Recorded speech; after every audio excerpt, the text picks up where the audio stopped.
Between 99 and 2003, a young, ambitious generation that did not have the baggage of the past.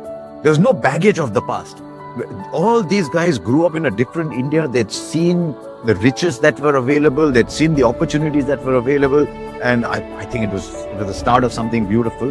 What came just before the World Cup, we were in New Zealand. And I mean, we often say it was so green, you put the stumps anywhere. That's the pitch. It was exactly like that. We won 1 or 2 one-days. VVS Lakshman absolutely losing his temper at the coach and captain because he'd just been left out of the side. He ended up never playing a World Cup. But I think the game that caught everybody's attention was that India-Pakistan game. And Tendulkar might have made 100 hundreds, but I think this 98 is almost more dear to people than any of those 100 hundreds. And the story around it of why Tendulkar took strike that day and not Sehwag. He said when he was going into bat, he just thought Wasim might have too many tricks up his sleeve. So he just said to Viru, I'll take first strike today. And I think it is ball number 3 or 4 where Tendulkar plays a shot that even today I'd drool over. My memory of that World Cup was that in Chennai, there was a school tournament. The winners of the tournament were going to be taken to the 2003 World Cup and our school team fell short. We didn't win it.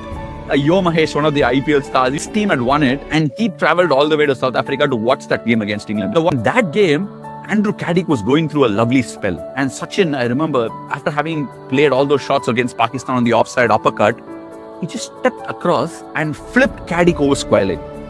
That is so vivid in my head because, it was so nonchalant. He didn't even walk across, just Trying to break the bowler's rhythm. I don't know what it was. I mean, he was going through this 5th stump line, just picked it up. You know why that shot strikes the memory? Yomi came back and he said, you know what, the ball that landed on the grass banks is where I was seated. And I'm like, wow. And even in that final, Australia made 359. And his thinking was, let us try and hit a boundary for every over. A boundary and over is not as easy as it seems. Boundary and over is 50 boundaries in the game. That's 200 runs. Let's try and hit 1 boundary per over. We should get 360 because then you only have to make 160 from 250 balls. But how do you do that? You cannot let Glenn McGrath settle. That is why Tendulkar went for that shot early because he thought he had to take on Glenn. Just a new ball and the bounce just... But